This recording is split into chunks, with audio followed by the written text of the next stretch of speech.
Lors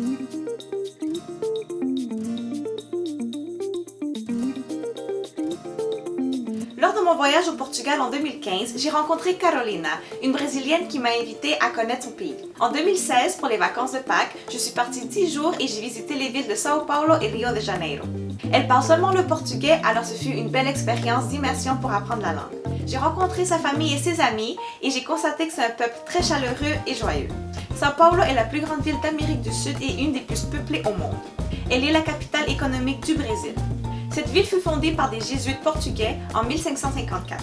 Au milieu du 19e siècle, elle connaît une forte industrialisation grâce à l'afflux d'immigrants italiens, allemands, portugais, espagnols, arabes et japonais. La ville compte aussi pour la plus forte communauté japonaise hors du Japon et une importante communauté d'origine libanaise. Voici les endroits à visiter. Avenida Paulista, la rue la plus populaire de cette métropole.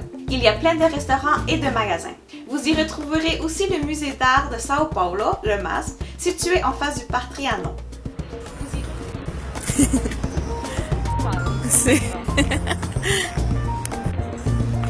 Le marché municipal, où vous pouvez aller déguster des bons fruits frais et des restaurants au deuxième étage. C'est là que j'ai goûté pour la première fois au jus d'abacaxi con hortela, un jus d'ananas avec menthe. C'est vraiment rafraîchissant. La Villa Madalena, le quartier bohème de la ville et où on retrouve du street art, plusieurs cafés, restaurants et bars. Le parc Ibirapuera, le Pico do Jaraguá, le sommet le plus élevé de la ville. Hola Carolina. Oye, bon.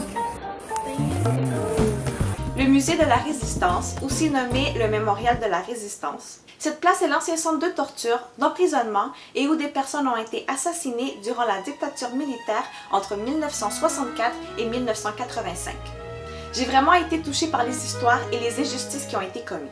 C'est un musée que je recommande fortement à visiter si vous voulez connaître un peu plus sur l'histoire du Brésil.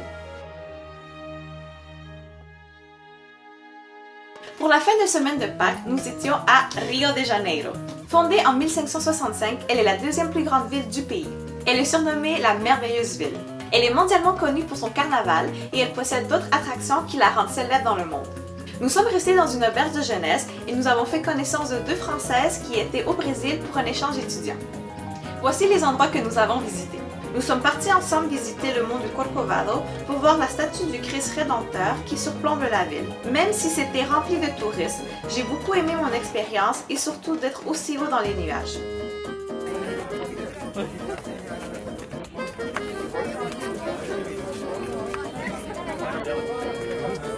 Le Pão de Açúcar, ce bloc monolithe de granit, est le seul parmi tous ceux de la ville à s'élever directement depuis le bord de la mer.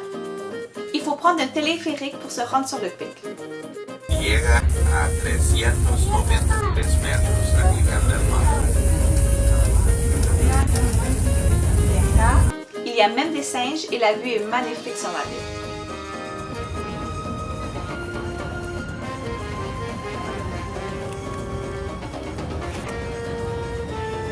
Nous pouvons voir la plage Copacabana de là-haut. En parlant de plage, Rio possède trois plages populaires, Copacabana, Leblon et Ipanema.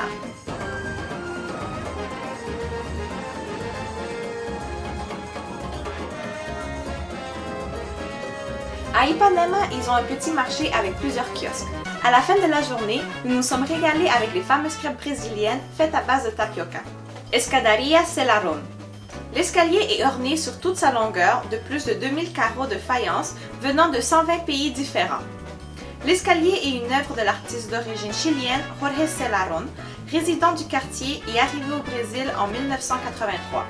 Elle a été réalisée à l'occasion de la Coupe du monde de football de 1994. Le jardin botanique, le quartier Lapa, le quartier le plus animé en soirée et en fin de semaine.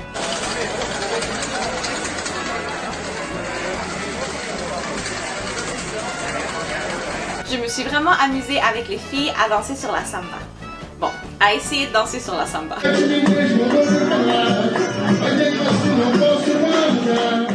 Un dernier point important que je vais mentionner, c'est au sujet des favelas.